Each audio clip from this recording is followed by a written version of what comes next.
about to start the live. We have a couple things to talk about tonight. I'm just watching the news. I've just rewound like the third channel, so we could see if they have anything different, any different perspective or angle. But first and foremost, question. It's not really a question. I guess it's a statement. If you have to shoot, don't talk. Now, that is more or less the feeling that after last weekend, I mean, you remember last week, I did a live and everybody was talking about what everybody expected was that the region was going to erupt into war yet again over the weekend. Like it was going to happen on the weekend. And nothing happened. In fact, it went from this slow burn buildup with like the U.S. attacking every day, and then Iran attacking like some of the Gulf states in response. Pretty minimal, like in terms of damage. I mean, unfortunately, 4 U.S. servicemen were killed. I don't know. I don't think there were casualties among the other countries, perhaps Iran, but I, don't get those numbers. But anyway, it was like this low burn kind of fighting going on, leading up to what everybody thought was going to be an all-out escalation. Now, all-out escalation is if Israel also gets involved, but it didn't happen. It didn't go that far.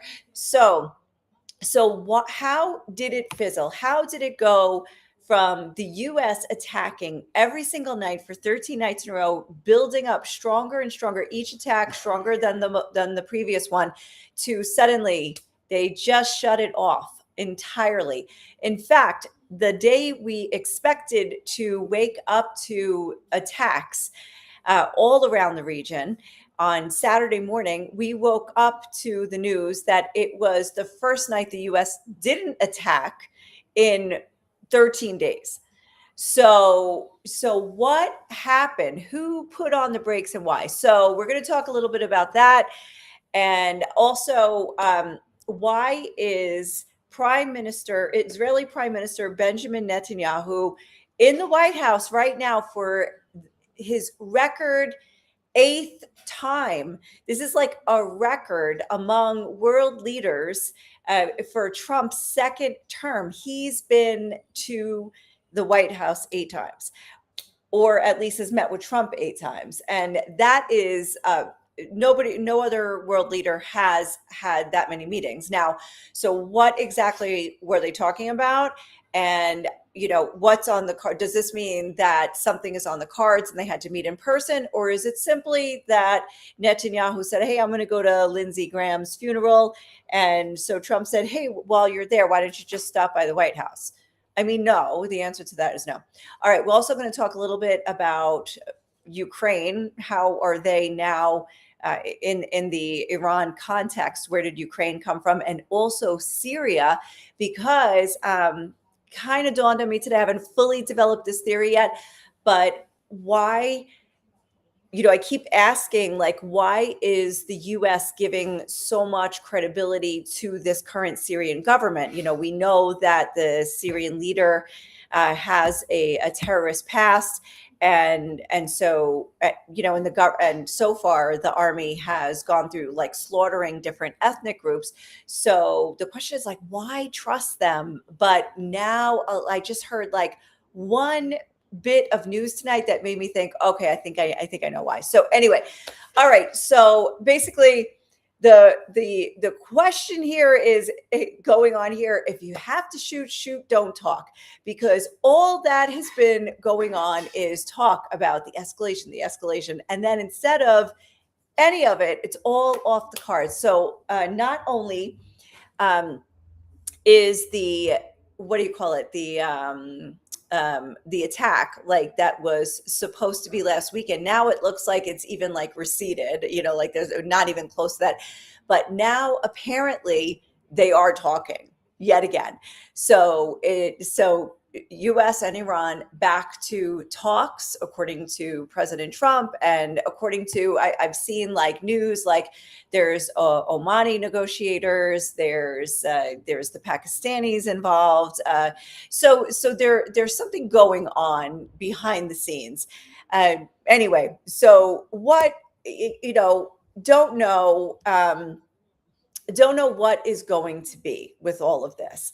But let's talk about why, because now Prime Minister Netanyahu flies from Israel to Washington at this critical time. So the question is why? What's going on? So we're going to watch a few videos. We're going to see what's going on with that, and to see like why possibly, why possibly he's there. Like, could it be that they are making any plans? I don't know. Anyway, first of all, the biggest news here is that President Trump is making sure people know that he's not being, his strings are not being pulled by Netanyahu and by Israel.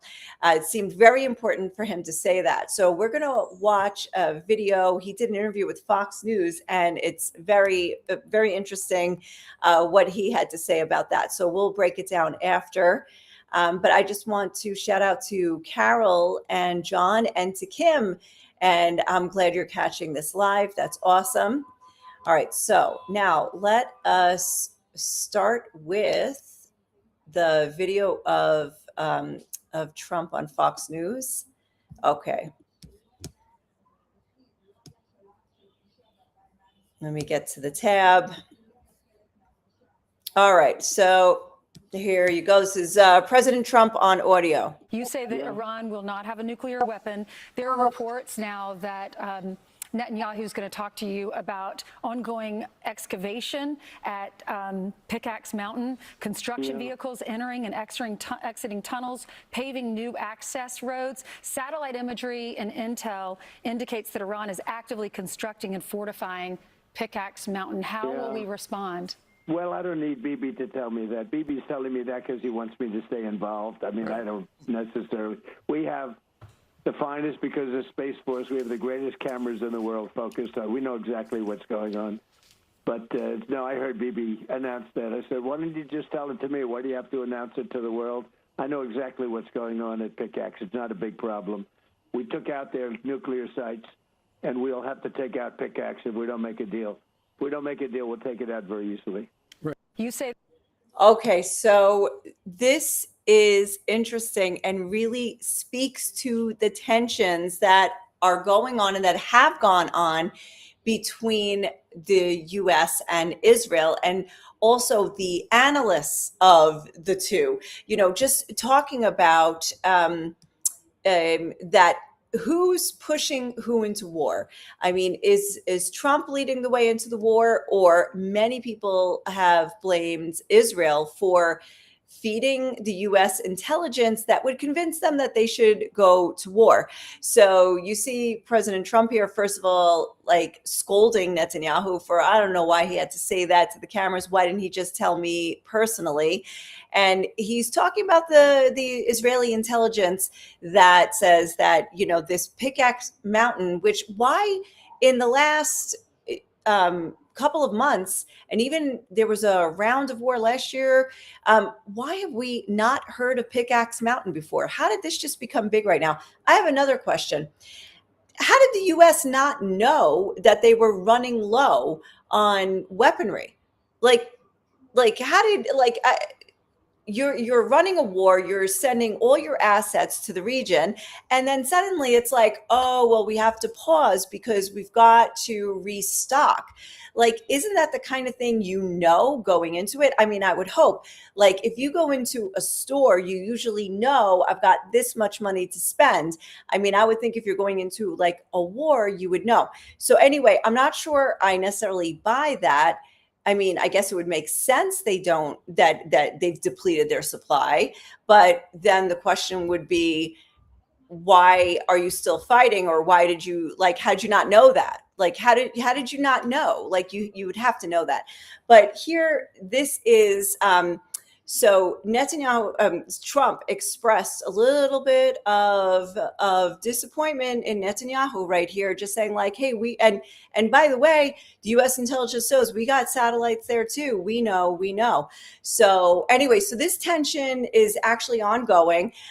They even have pointed out that this meeting today was not a one-on-one, face-to-face between Netanyahu and Trump, but all of their aides were there and their advisors and everybody, and it was not an empty room with just the two of them. It was actually like a full room, which goes to say perhaps, I mean, analyze it how you want. What these analysts are saying is that it wasn't the same attention given, like to Netanyahu this time. So again, is this just a ruse, for them to go ahead and make their plans, or is there something more? Maybe they are on the outs. And in any case, you basically heard President Trump say, like, no, I don't take orders from Netanyahu. I am going to decide. So anyway, so this really is, people are still waiting to figure out what he is going to decide, like in this case. But let me see. I've got that. I want to see what other tabs I have open. We'll talk about what still, I've said, I was asked an interesting question the other day on an interview, to predict what's going to happen. And this was like, of course, right on the eve of the weekend where we expected all hell to break loose. And I said, well, the truth is, what you have to focus on is not necessarily what the top politicians are saying, but what they are doing. Focus on the actions. So first of all, the actions are that the U.S. is totally reinforcing its presence in the Middle East. They're sending B-2s. Let me get that exactly. They have hundreds of planes, 50,000 fighters to the region. They're sending warthogs. That's like I think the A-10 or something like that. And let me tell you what. I had to look it up because I'm not really a military expert. Okay, so the A-10, which is famously nicknamed the Warthog, is actually it's a twin-engine jet built specifically for close air support of ground forces. So last time, in this last live that I did, we talked about the possibility. Is there a possibility of ground forces this time? It seemed to be a far-fetched thing the last round, but in recent weeks, there has been more and more information that has come out, like whether it's the Iranians saying it or just other dribbles of news that ground forces, like even Iran is saying, oh, we've got our forces ready for you when you enter the country. So it's almost like they're expecting it. But anyway, the Warthogs on their way to the region. Another one, a U.S. Air Force EA-37B electronic warfare aircraft. It's designed to disrupt enemy control communications data transmissions. This is also on the way. Now, these aircraft, they're coming through Britain on the way here. So what did Iran do? They threatened Britain, and they said, you are a legitimate target because you allowed American B-1 bombers to take off from there to carry out attacks against Iran. And of course, now they are basically the conduit for a lot of these planes to get to the region. So first of all, we're looking at the buildup, the satellite imagery showing that there is more equipment here coming, that the U.S. has destroyed. They're saying communication towers, electronic warfare systems, things like that. And this is what happened over the 13 days that there were attacks. Now there haven't been attacks in a little bit, in a while. So, or like, I guess 3 or 4 days now, which feels like a lot here. So anyway, so that is what's going on there. So let's see. The other thing to pay attention to, as far as whether there will be an attack or not, is to you pay attention to actions, not words necessarily, of the top, because they've got, for various reasons, they're not saying directly what's going to happen. But I've noticed that maybe secondary politicians, influencers, leaders who have some kind of access to intelligence or to the plans may say things like, for instance, we had a Knesset member say, oh yeah, everybody knows it's going to be this weekend. And I don't think he would say that if he didn't have some kind of information that it would be. So it's almost like it was, and then it was called off. And so the question still is why. Now, do we believe that it's actually like, oh yeah, because the talks are suddenly going to work? Because the two sides will probably never agree on, all of the points. We've talked about the points, and then the last few, we've talked about since they came out with their 14-point agreement, we knew that it's something that they're never going to agree on. All right, so let me see what else I have here. So now, what is actually happening in Iran in the meantime? Iran is going on with its status quo, which is, hey, let's execute people that that had the nerve to protest. So here you go. This is from Masih Alinejad. I used to be able to say that.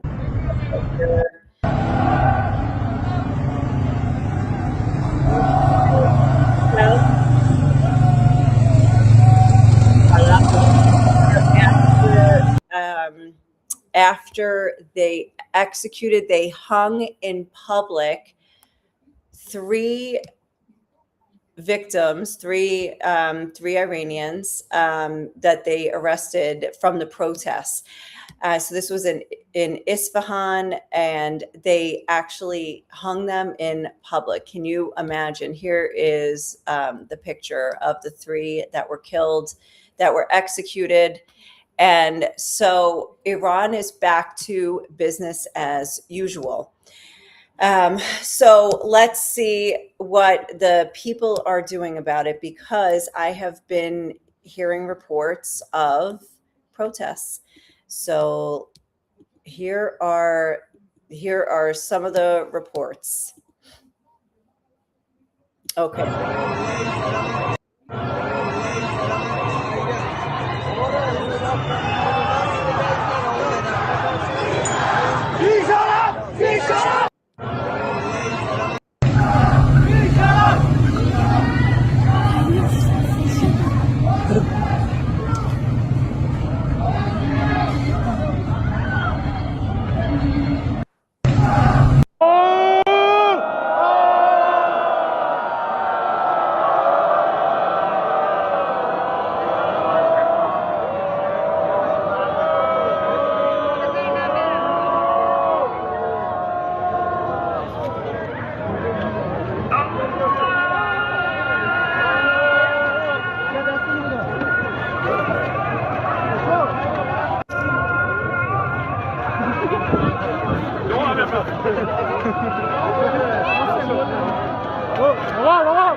Oh! All right, that was long. You can't really gather much, but according to this this one site, they said that these protests, the people in Isfahan have taken to the streets to protest the Islamic regime of Iran. Following the public execution of 2 political prisoners, they attempted to prevent the execution of Abolfazl Sapahi Bajani and Amir Hossein Safari Hossein-Abadi in public, but they were not successful. According to reports from the scene, security forces of the regime, including this is the person writing, what I consider to be the terrorist Basij paramilitary organization, the terrorist IRGC, and special forces, have opened fire on protesters. Gunshots are reportedly being heard across parts of the city this morning as the regime attempts to crush the demonstrations through violence and intimidation. So, as you can see, there's the Iranian people are still on their own, taking matters into their own hands against this regime, while, the whole the talk at the beginning of, back in January, before the war, before the U.S. started the war, they were talking about regime change. They were talking about help is on the way, telling the protesters help is on the way, where we will rescue you. And that did not happen. The regime has just gone back to arresting and executing. And so the people are back to protesting, knowing that, of course, that is basically a death sentence to just go out and to protest. And they're protesting, like in this particular case, just simply a public execution. They just don't want a public execution. So, anyway. Okay, so I've got some more some more things to look at here. Let me see. I've got that. Here's some more videos of the protests, and let's see what this post has to say. All right. A devastating night in Iran, where the courageous Iranians once again took to the streets to protest imminent public executions in Isfahan. 3 executions were carried out by the regime, and numerous protesters were attacked. Gunshots were also heard. So anyway, let's see these. I don't have any audio here for some reason, but you see there's a lot of people out there.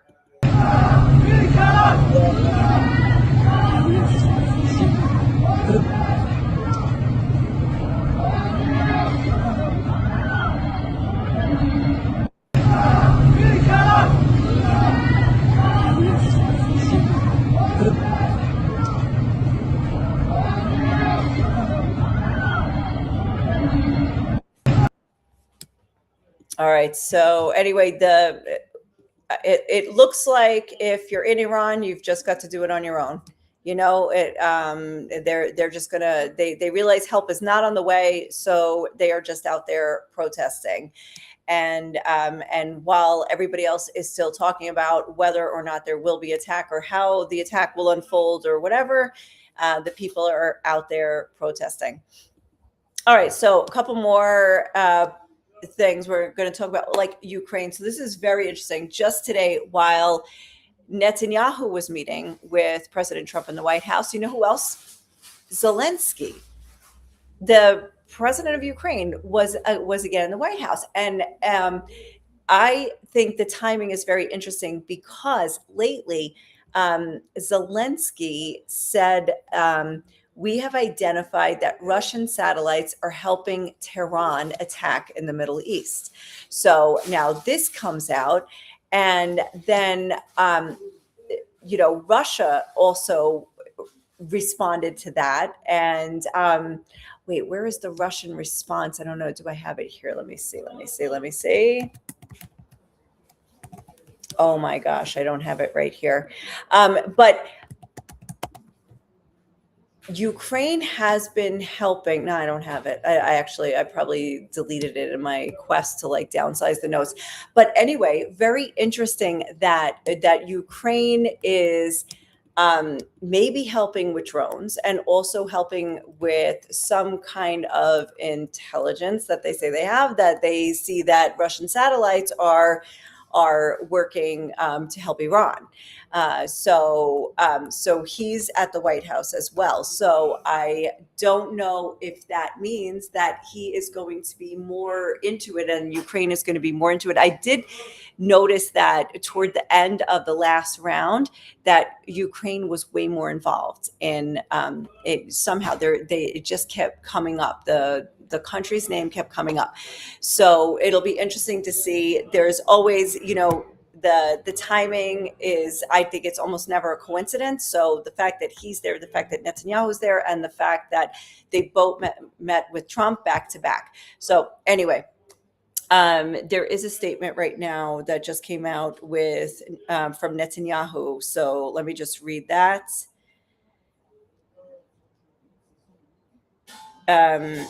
Netanyahu said it was excellent. His meeting with Trump was excellent. It was a meeting with full cooperation, with mutual support, with understanding on the joint goal that Iran won't have nuclear weapons, and also other goals. It was one of the best conversations I've had with our friend, U.S. President Donald Trump.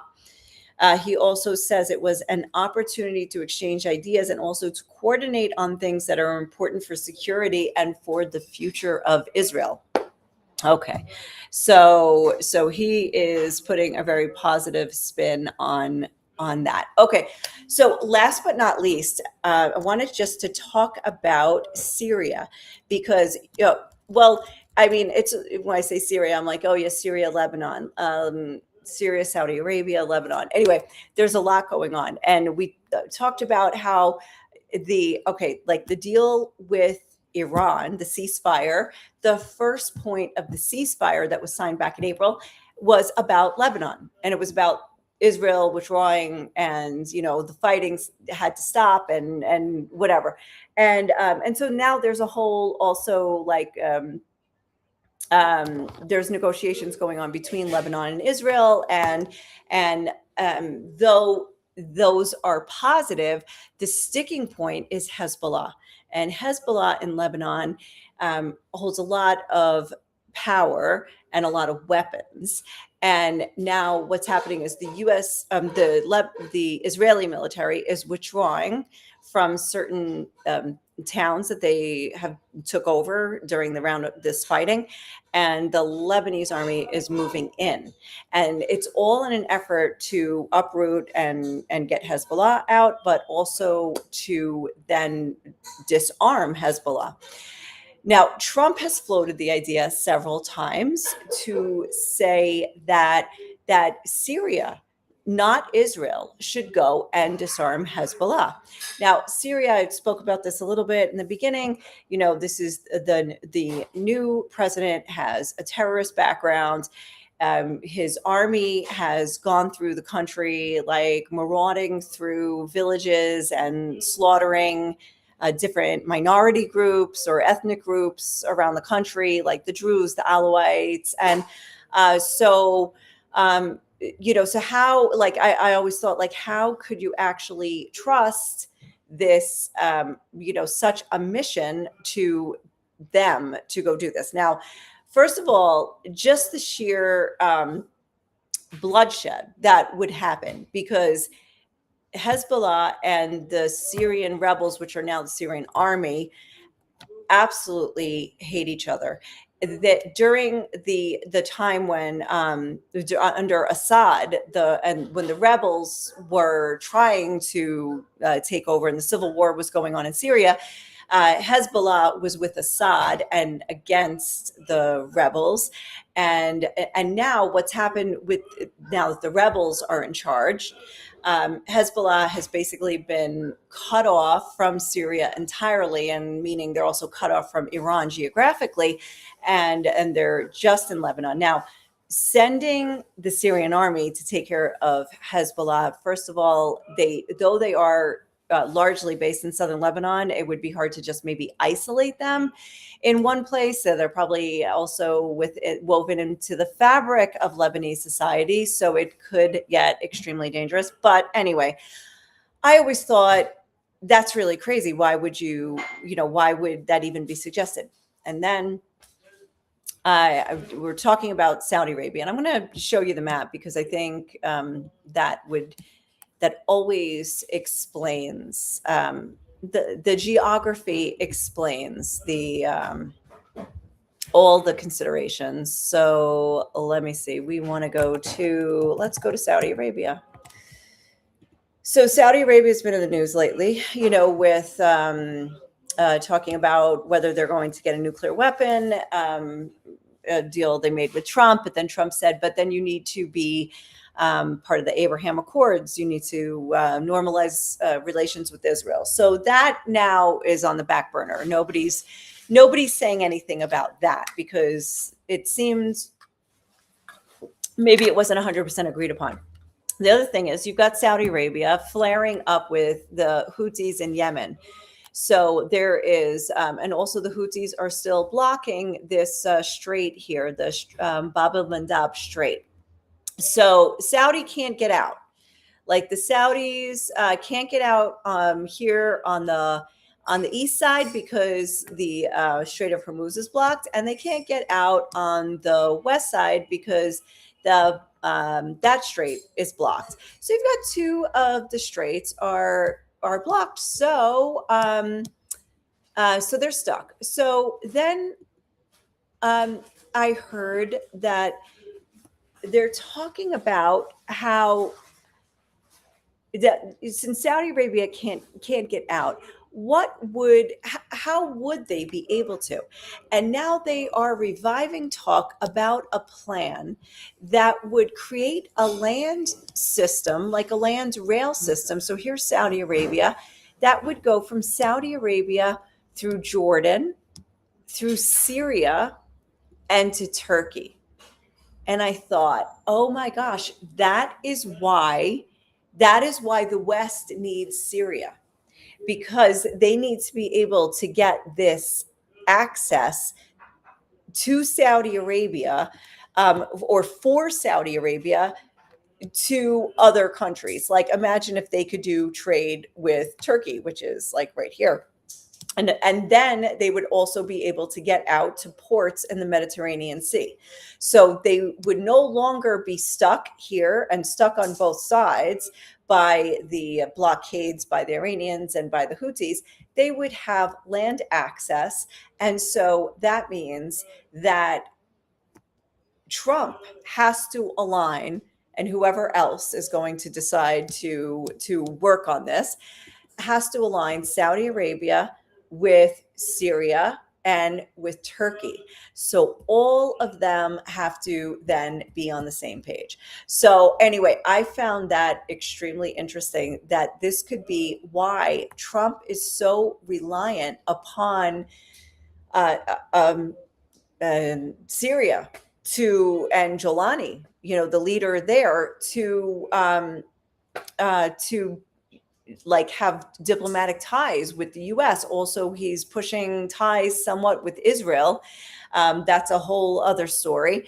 But it was fascinating to me when I looked at the geography. I was like, okay, so that's why he's pushing Syria. He's fine with Turkey, even though Turkey is like, definitely not in good relations with Israel. But for Trump, it doesn't matter. Like he can isolate the issues. Like for him, he can have good relations with Israel and he can have good relations with Turkey. It doesn't matter to him that they're not good with each other. Same with Saudi Arabia, same with Syria, and anything that, like, what matters to him most is get the job done and make the deal. So anyway, I found that extremely fascinating. And I thought I'd pass it on. Now, this is a theory. I'm just like floating right now. So I have no idea if that's actually true. I saw the map and I went, I think that makes sense. Okay, so anyway, that's all I got for now. We're still on War Watch, and so stick with me because you never know. You never know what that meeting was about, and we'll see what happens. Although I don't expect anything tonight, if that means anything. All right. Well, thank you so much for joining, and stay tuned.